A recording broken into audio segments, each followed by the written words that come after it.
Guèye Phil Collins lan la lay inspiré. Phil Collins day daf may fàttali jamono bi nga xam ne ñun ñëpp dañu nekkoon des fans de Pink Floyd. Oui, de Jimi Hendrix. absolument. waaw suñu temps la woon waaye nag loo gis day jeex. parce que la musique a été révolutionnée. Absolument. alors bu ko defee nag léegi y a de nouvelles tendances. Merci beaucoup. alors li ci am solo rek mooy chaque temps rek nga apprécier la nga ko fekk rek. Dafay dëgg. Merci beaucoup. Nous recevons le président de l'ONG Jamra, Mame Mactar Guèye, à travers la rubrique People de Thioro Mar Ndiaye. La rubrique People avec Thioro Mar Ndiaye.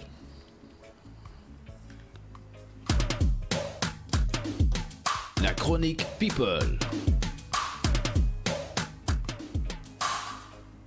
Thioro Mar na nga def. maa ngi fi àll. Alors à toi l'antenne.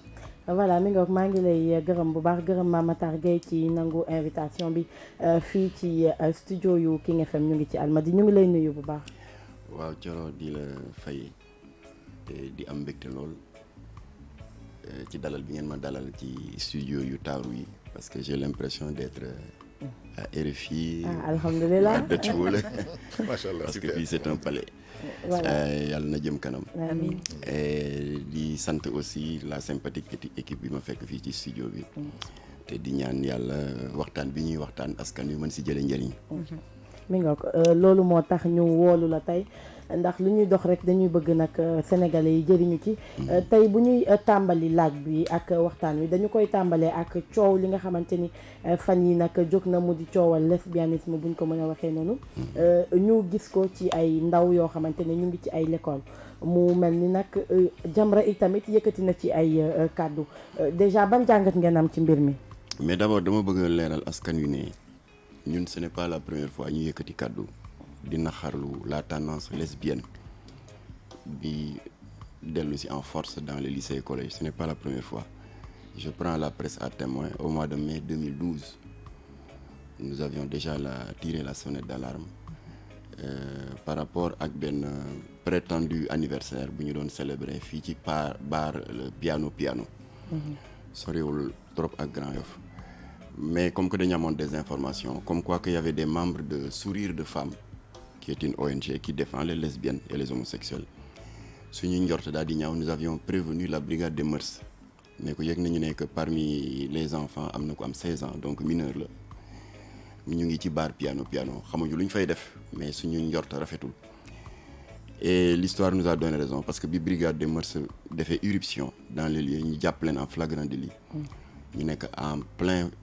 pleine action ci seen jëf yu ñaaw yooyu mais li brigade bi di gaaw ndeke jot nañu filmer ces séances lesbiennes gravé ko sur des CD qui se vendaient comme des petits pains à Grand Yoff et dans les quartiers environnants alors li ñu metti nag moo di organisation boobu nous avions demandé au président Macky Sall na ko dissoudre parce que mu ngi yàq suñuy doom parce que li ñu doon séntu ci moom mooy xale bu def déviance ñu woo la conseiller la yadda la parce que xale yi bonuñu en général elles sont issues de très bonnes familles mais malheureusement dañuy tomber sous l'influence de femmes adultes perverses yu bëgg a élargir le rang d'association de lesbiennes. bi ngeen demee ba njort ba yow yaa ko wax xam ngeen ne xale yi bonuñu est-ce que jàpp leen ni nag yenn saa yi xëj na xelu xale ak yu mel noonu est-ce que amu leen beneen recours bu ci mel ni xëj na woo leen ci yeneen jotaay gënul à la limite da ngeen di wàññi seen sutura ñu weer leen ñu dégg Jamra di wax fu ne ñu exposer leen ci ay site internet exposer leen ci rajo yeeg télé yi ak yu mel noonu est-ce que quand même du ngeen ut beneen yoon bu ngeen di jaar pour wàññi xale yi. je dois préciser que du ñun ñoo génne vidéo bi ci seen groupe la ñoom te fii may waxee yow xëy na dégg nga ko ci revue de presse bi ce matin. Il y a 2 groupes d'élèves yu nekk en rivalité ci wàll boobu moo di waa Mermoz ak Institut Jeanne d'Arc ndax benn groupe d'élèves bi dafa reprocher à l'autre groupe ne ñoom ñoo leen jebaane parce que dafa am benn séquence vidéo bu gàtt bu gaa yi jàllale ci Snapchat. beneen groupe bi tam di wax l'inverse kon ñoom seen bopp ñoo génn vidéo bi mais du Jamra nous l'avons vu circuler dans les réseaux sociaux comme tout le monde. Alors pour répondre à votre question loolu ñu ngi ci. La preuve ñun on connaît nommément les 2 filles là yi nekk ci cette vidéo scandale mais déggoo fenn Jamra wax seen tur xam nañu ban école la ñu ne mais déggoo fenn ñu wax le nom de l'école parce que xale dañ koy protéger rawatina bu fekkee xale la boo xam ne dañ ko dugal ci erreur kon nag ñun démarche bi nga wax moom la ñu privilégié c'est-à-dire la discussion la persuasion parce que xale yi li ci ëpp bonuñu boo leen yeewee rek ñu daal di tiens kon ndekete man dama doon sànku daal di revenir à de meilleurs sentiments ñu ngi ci loolu mais nous sommes contre jébaani ay xale nous sommes contre di weer ay xale moo tax nag nous avons interdit à tous les membres de Jamra bu kenn divulguer le nom de ces 2 jeunes filles bu kenn wax ban école la ñu ne kon ce qu'on a privilégié d'abord dañuy jaar ci yoon parce que y a la brigade des mœurs qui est là et ensuite dañuy jéem a jël contact avec le chef d'établissement nee ko yow noo sàggane ba lii bu fekkoon dañ ko def sax dans un local fermé une classe mais c'est pas le cas en pleine cour de récréation ñu nekk ci digg bi ñu wër leen doy na war seen morom yi ku ne jël sa smartphone di filmer di ree di xaxataay c'est-à-dire que ça c'est banalisé le lesbianisme c'est vulgarisé et c'est très dangereux. dégg nañ tamit ci ay xibaar ni yéen duut ngeen baaraamu tuuma ku ñuy wax Ndeye Kébé ngeen jàpp ne xëj na am na lum ci laal wax nga ko sànq mu di sourire de femme est-ce que jéem ngeen ko gis wala jéem ngeen toog ak moom pour xëj na ngeen arrondir un peu les angles. waaw loo tax nag ma baamtuwaat ne même suñu communiqué bi dem ci presse bi on a mis des initiales on n'a pas mis de nom ni de prénom. man de dima lire Ndeye Kébé laa ci gis fang daaj.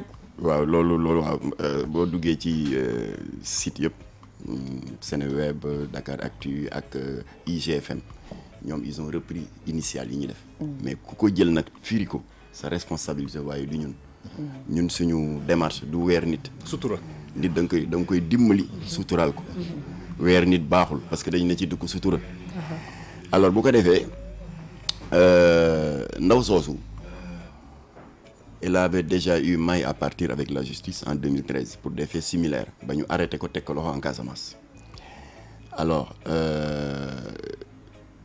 fi mu nekk nii boo gisoon en 2012 ñu jàmmarloon ak ñoom c'est que scène de partouze lesbienne bi amoon ci bar piano au mois de mai 2012 moom elle n'avait rien de mieux à faire lu dul di jël la défense des lesbiennes te ñun ce qu'on attendait d'elle jigéen la xam na la notion de la famille xam na ne xale dañ ko war di aar di ko sutural ce qu'on attendait d'elle mooy mu yadd xale yi ne leen du nii waaye xam nga lu muy wax elles ont le droit d'avoir leur orientation sexuelle mais yow soxna Coro suñu borom bu la ne Coro Mbaar nga ne ko la bayk mu ne la sàkkanaa la nga ne ko jigéen nga ne ko maa lànk yëfu góor lay def kooku c'est pas de l'orientation sexuelle c'est de la déviance sexuelle alors taxoon nañu jàmmarlu ak moom léegi nag comme que gis nañu beaucoup d'autres faits similaires yoo xam ne structure boobu ñu ngi koy protéger ñun nous avons demandé au président Macky Sall na ko dissoudre comme que elles sont incurables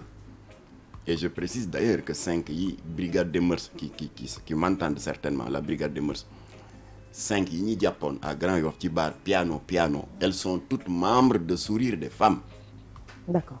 Gis nañ ni tamit même bu dul xam naa ci kanam tuuti du ñàkk sama naataango yi tamit am na ay laaj yu ñu bëgg a dugal gis nañ ni nag même bu dul li nga xamante ni moom moo di coowal lesbianisme bëri na ay coow i tamit yu Jamra di dugal loxoom nit am na sax ñoo xamante ne dem nañu ba jàpp ne xëj na Mame Matar Gueye ci boppam buzz lay wut ci turu Jamra dégg nañ la fa ci maîtresse d'un homme marié ak yeneen.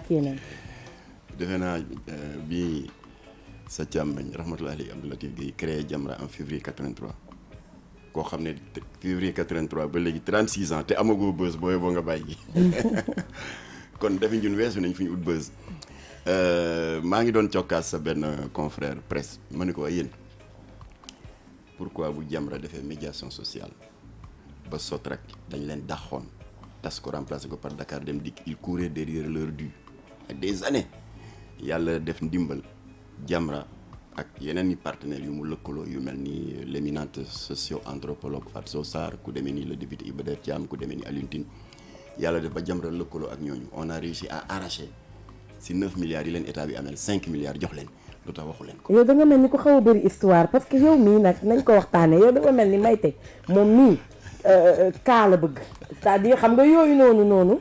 xëj na li nga xamante ni bu coow amee noonu la ciy fësee du ko fësee ci médiation yi ngay wax ak yooyu xëy da ngaa xaw a pànk nag. waaw moo tax man ma wax nii maa ngi ko doon wax sa confrère Babacar Fall bi mu ñu invité peut-être il y a 10 jours ci RFM matin Ndiogu naan ma yow daal ci sur tous les fronts yaa ngi fii yaa ngi faa. vraiment ma ne ko Ndiogu il faut dire aux gens de ne plus m'appeler.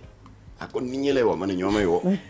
mais boo waxee ñu wala. ma ne ñoo may woo parce que lu xew rek ñu ne ana Jamra ñuy jaay ay dosettes alcoolisées 100 francs soi-disant que bii de bisab la nekk à 20% ñu ne ana Jamra. ñu jékki-jékki dégg les travailleurs les anciens combattants de la guerre du Golfe ñu détourné les indemnisations yi fi ONU yónnee pour 93 veuves ñu détourné ko ay nit yu wow xol ñu ne ana Jamra. waaw léegi lu tax Jamra yow rek yaay wax. ah je suis le vice-président chargé de la communication. maa ci gën a ñàkk solo. parce que ce que les gens ignorent ay kilifa yu mag a mag ñoo jiite Jamra. man bokkuma ci ñi ko jiite. Imam Massamba Diop c'est le président exécutif. Professeur d'un grand groupe scolaire là je veux pas faire la publicité que tout le monde connaît. suñu coalition bi ñu créé à côté sur conseil de borom daara ji sëñ Mansour Sy. te ñu di ko wax observatoire de veille et de défense des valeurs culturelles et religieuses te nit ñi gën ko xam sous l'abréviation de Mbagne Gàcc Imam Moustapha moo ko jiite.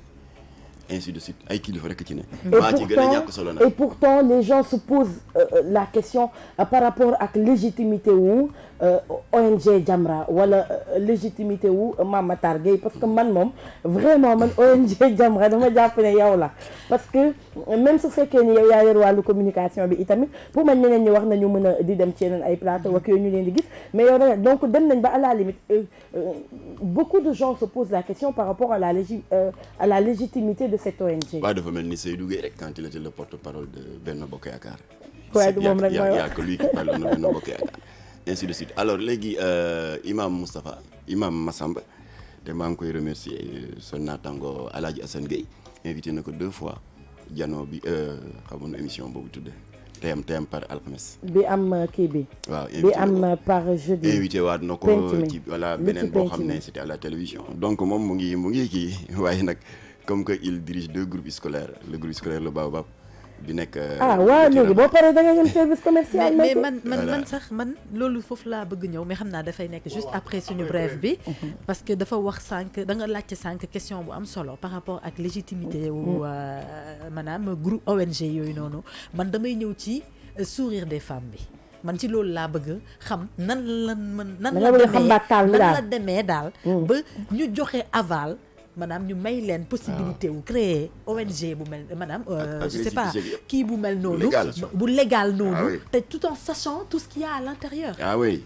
c'est une erreur de l'État. C'est-à-dire que tey bu fekkee xeex dafay am tamit bah on va se demander nan la xeex bi di sottee du moment où dañ leen jox autorisation ñu créer loolu. et puis surtout day am enquête de moralité si kii kay jiite man loolu moo ma jaaxal. foofu la État defee erreur. gis nga fi may wax yow.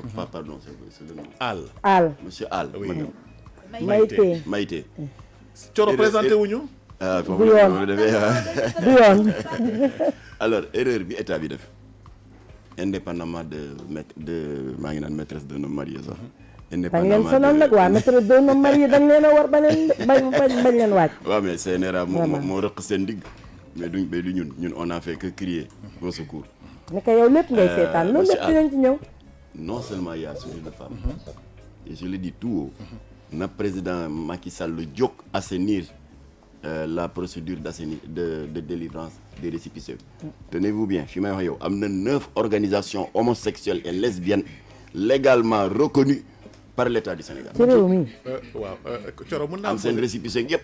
mën naa poser ñaari question rek mais xam naa dañ si tontu après bref yi nga xam ne Kati Ndiaye moo ñu koy présenté dama bëggoon nga dressel ma profil non dinaa ko rappeler profil psychologique wu population sénégalaise est-ce que ñun xalaatuloo ni que nous sommes de plus en plus indulgents sur du moins si déviance sexuelle yi bi nga xam ni moom ngay woowee déviance mais ñun dañ naan par exemple différence yàlla lu mu la bindee nga màggee ko nekkee ko bokkul ak ki nga xam ne dafay influencer nit ki pour mu nekk si li nga si li ma nekk man. waaw xam nga phénomène homosexualité ngóor jigéen.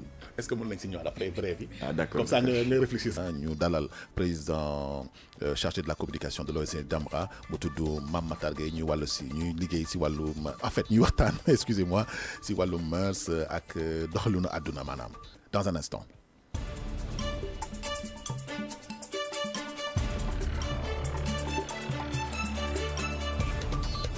Rejoignez-nous sur notre Facebook, Twitter, Instagram, King FM, première radio digitale du Sénégal.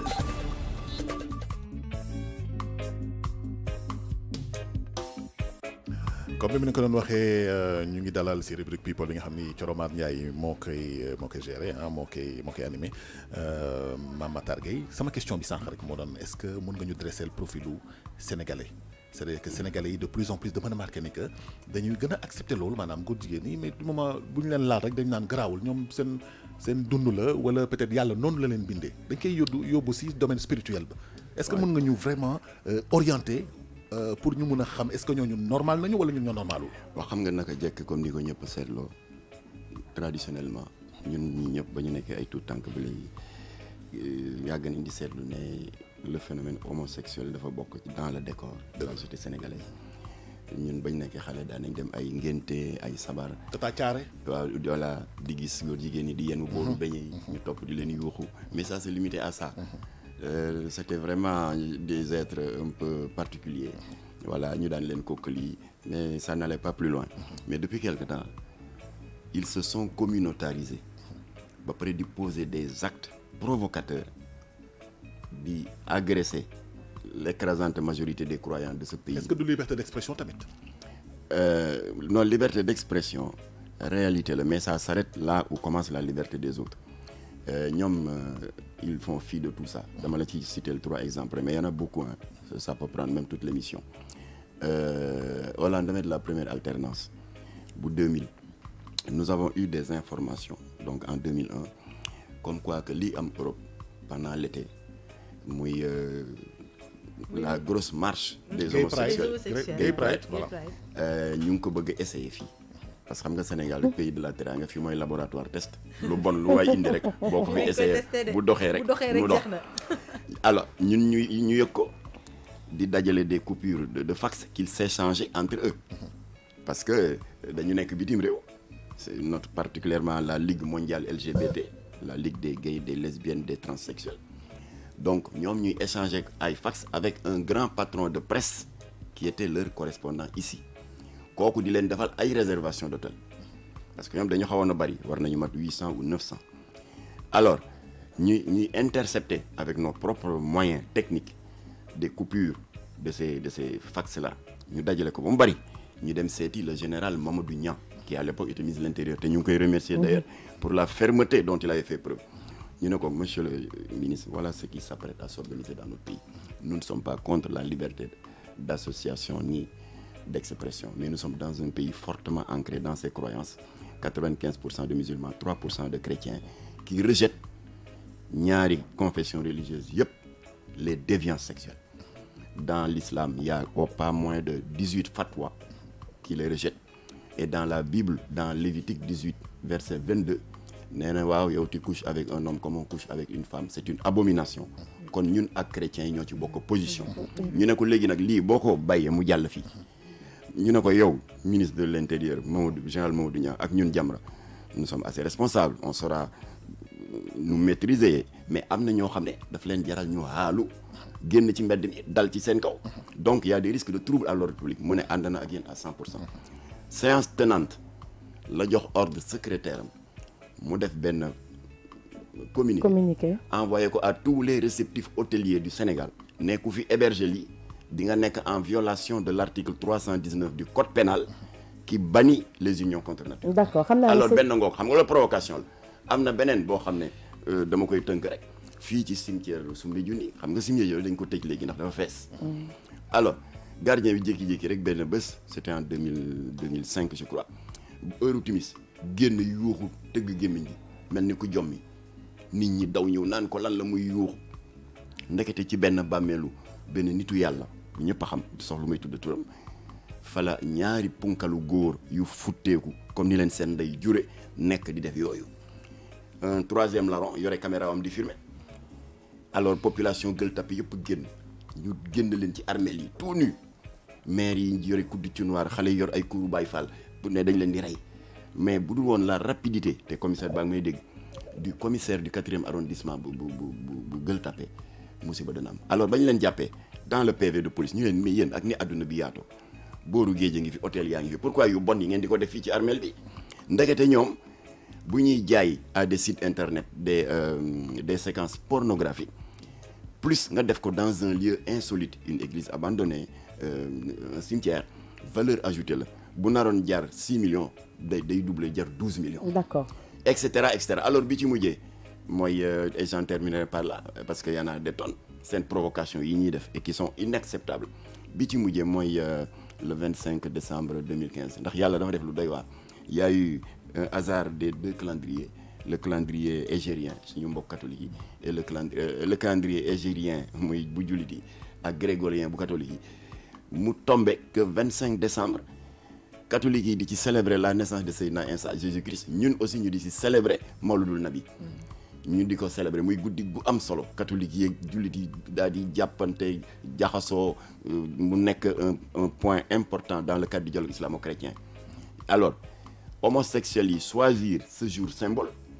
Deuxième symbole ñu choisir la proximité de Cheikh Al Khalifa Baye Ibrahima Niass fi mu tëdd Kaolack. Troisième symbole ñu jël un lieu qui est censé être place boo xam ne dañ fay sol xale yi xam-xam ak def ci ñoom ay jikko yu baax mu di le lycée Ibrahima Diouf de Kaolack. Organiser fa cette nuit là. bésu gàmmu bésu célébration juddi yonent Yàlla Insa 11 mariages homosexuels. man je voudrais juste attirer l'attention. yooyu provocation la. waaw nga may ma rek moo en fait ni nga ko résumé nii man lecture ba mu si am mooy suñu religion yi daf ko bannir daf ko exclure moo tax ñu mënuñu ko accepter mais du point de vue maanaam jamono buy dox bon ça veut dire que ñun Sénégal su fekkee dama lay déglu rek ça veut dire que ñun duñ ko mës a accepter parce que suñu religion ak ñi fi soqee ko ñu mag ñi fi soqee ko duñ ko mën a accepter man loolu lecture boobu laa si am daal moom laa ko noonu laa tënkee maanaam fay yëpp yi ñu énuméré. waaw xam nga ñun muy yow man Thiorok ak Maïté on n'a pas le choix ñun dañu bokk dans une société. Absolument. Qui a ses normes qui a ses règles. et la majorité muy man muy yow nga juddu fekk fi sa wayjur bu góor ak bu jigéen am lu ñu gëm am ci lu ñu ne. ñu daal di màgg topp ci loolu. ñun loolu lañ fi fekk. suñu diine l'islam am na fukk ak juróom-ñetti fatwa yu suñu borom def daal di xaraamal loolu. D'accord. diine bi fi jiitu muy chrétienne. wax naa la dans le chapitre de Lévitique chapitre 12 verset 22 vous couchez avec un homme comme on couche avec une femme c'est une abomination. yàlla bu xasee ba wax. boo nee pourquoi rek dugg nga fitna. d'accord ànd ci rek. d'accord xam naa ni Seydina Omar am na laaj mu may ma rek ma dugal bi vite fait en juste peu de temps gis nañ ni que nag man dama jàpp ni Mame Matar Gueye xëj na mën nga bañ a suivre un peu sama logique mais bëgg naa un peu sa xalaat par rapport ak loolu est-ce que quand même ku nekk ci ñun amul fu mu échoué ci mission wam damay njëkk a dut baaraamu tuuma je m'excuse balaa ma koy wax yenn ci ay parents parce que gis nañ ni bu coow amee ñu ne waa télé yi moo yàq suñu doom nangam ak nangam moo yàq suñu doom est-ce que bu ñu demee ba lu mel ni média ak leneen ñu bëgg leen jiiñ yàqu-yàqu xale yi wala ne ñoom ñoo am influence ci xale yi parents yi échoué wuñu quelque part. waaw bu ma yabonee que la responsabilité elle est partagée. waaw parce que ñun parents yi am nañ ci responsabilité nous avons le devoir d'éduquer nos enfants nee na lii baax na lii baaxul mais sans violence xale da nga koy persuader mais bul tordre la main boo defee violence bu la gisul rek def loolu. voilà alors état bi aussi am na responsabilité parce que je prends le cas de la prolifération des salles de jeu qui est en train de détruire nos enfants parce que xale yi léegi da nga si ko si jox sa payu école sax mu dem jouer ji ko yow mën nga yar sa doom def si moom jom. def ci moom diine et tout ci biir kër gi mais bu xale bi xasee ba génn amatoo contrôle ci moom kon mbedd état moo koy gérer état bi moo war a fexe ñuy aar xale yi à l'extérieur. D'accord. te gis naa léegi xale yi dañuy rang les kiosques de jeux te gisoon naa sa naataango bu kii nu mu tuddati Zik FM seen émission matinale yooyu ñu def. xale boo xam ne dafa indi un drame familial ba mu jur sax divorce un gosse très brillant dañ ko joxoon payu école am mu dem bay egg école dajeeg benn morom waa foo jëm mu ne tey damay teel a dem de parce que tey dañuy fay mu ne nañ jaar bërëb sàngam bëgguma ko tudde parce que pour le pas leur faire la publicité. mu ne ko ci lan mu ne man weer woowu noonu laa defoon sama papa dafa ma jox sama 15000 pour ma fay ma dem jël benn 5000 joué gagné 10 000. am benn 5000 fay. noonu la xale bi dévié dem. jouer 5000 perte jouer beneen 5000 perte jouer beneen bi perte léegi mënatul dem këram. ndax les parents sont supposés croire que xale bi jàngi na mënatul dugg école. ndax fayul. xam nga fu mu mujjee dafa dem ca buujumaan ya ca tefesu yaraax. intégrer le groupe de ces dafay faqaman la ba dafa mujjee di 15 mujjee tux yamba c'est un drogué et c'est un agresseur. Malheureusement tout ça à cause des salles de jeu. loo tax nag yow mën nga yar sa doom mais mbedd mënoo ko gérer état moo war a gérer mbedd mi na état fermé les paris foot et consorts yi yàq suñuy doom du dëgg du yoon. d'accord Seydina Oumar. jërëjëf Thioro jërëjëf également sa invité bi Mame Matar donc man question bi nga xam ne dama ko bëggoon poser dañu gis ne ONG Jamra souvent dañuy intervenir ci ay problème mu mœurs donc gis nañ fi ay séries yi nga xam ne da doon am ci télé yi muy ay novelas wala yenn séries yu bëri ñu ko doon kaas ne dafay yàq xale yi donc sénégalais yi ñoom seen jëm bopp jël seen responsabilité ñoom créer seeni séries mais séries yooyu aussi ñu koy kaas donc ñu gis ne loolu dafa nekk li nga xam ne tout le temps ONG Jamra daf ciy wax mais souvent dañuy gis ne ñoom comme li ñu wax imam Massamba donc dafa nekk religieux mais souvent dañuy gis ne ñi nga xam ne ñoom ñooy ustaas yi wala ñooy jàngal xale yi daara wala kii mais njombe yu ci gën a bëri ñoom ñoo koy def ci xale yi nga xam daf ci wax maanaam di leen violer wala di def laka sudul noonu ay affaire yu grave a grave mais gisaguma ONG Jamra moom woo leen def benn colloque wala toog ak ñoom pour mun leen yedd wala mun leen xamal souvent Jamra moom ci li nga xam ne mooy ay film ak yooyu rek la wax mais ñoom ci seen biir maanaam imam bi moom ay naataango imamam gisaguma mu woo leen ne leen bàyyi leen li ngeen def loolu laa ko bëggoon laaj ba xam ñoom ba taxawaay lañ sax waa kay jërëjëf laaj nga laaj bu am solo boo xam ne dinañu may ñu indi tuuti leeral en 2013 te waa Touba ak may dégg njabootu rahmatullahi alayhi Serigne Mouhamadou Lamine Bara ak may dégg son assistant qui est vivant Mbaye Diouf mu ñuy dégg parce que fekk na audience dañu demoon def délégation imam Massamba Diop jiite ko ñu dem seeti ko dafa am sëriñu daara bu ñu jàppoon ay Diourbel bu violé juróom-benni talib mu nekk ngandam scandale ci presse bi ñun ñu def suñu délégation seeti sëriñ Bara nee ko dañu bëgg a jaar ak moom ci yoon dégg nañu ne ci sa njaboot la bokk par courtoisie ñu jaarul mu nee ñu il a été ferme bàyyi leen yoon mu dem ba jeex tàkk ndax kii teg na gàcc ummatul islamiya teg na gàcc ay nawleem sëriñu daara ba fi may wax yow waa ji ne nañ ko ràpp mu ngi nekk à la maison d'arrêt et de correction bu Diourbel alors donc amul xaaj ak seen la protection de nos enfants buñ ci am masla kenn sëriñu daara yeeg maître d'école yeeg ku ci def naka si dul noonu c'est des pédophiles. Un pédophile c'est un pédophile bu yeboo muy sëriñ daara ku mu mën a doon ñun suñu préoccupation c'est les enfants léegi affaire série pour jeexal nous avons toujours dit que nous n'avons jamais été contre les séries xam nga lan moo ko prouvé Cheikh Tidiane Diop yàlla na ko yàlla yërëm bu daaree Kocc ñaata yoon la ñëw parce que Latif xaritam la woon ñëw toog ak moom génn benn scénario am na benn bi ñu gën a marqué mooy Bax donc dafa jël benn long métrage d'1h30 daal di ko daggat def ko série de 8 épisodes et qui met en scène un acteur principal boo xam ne c'est un cadre bien aimé par sa femme ses enfants bienveillant correct am diine jub mais xëy benn bés mu dajee grand xaw ma grand Diop mu dugal ko ci mbirum drogue mu xaabaabal ci nag jàkku jikko ji yàqu il était devenu nerveux il commençait à insulter et à battre sa femme te daawu ko def il commençait à trop s'absenter te daawu ko def ba finalement ci gàttal il a perdu son emploi à cause d'un taux d'absentéisme trop élevé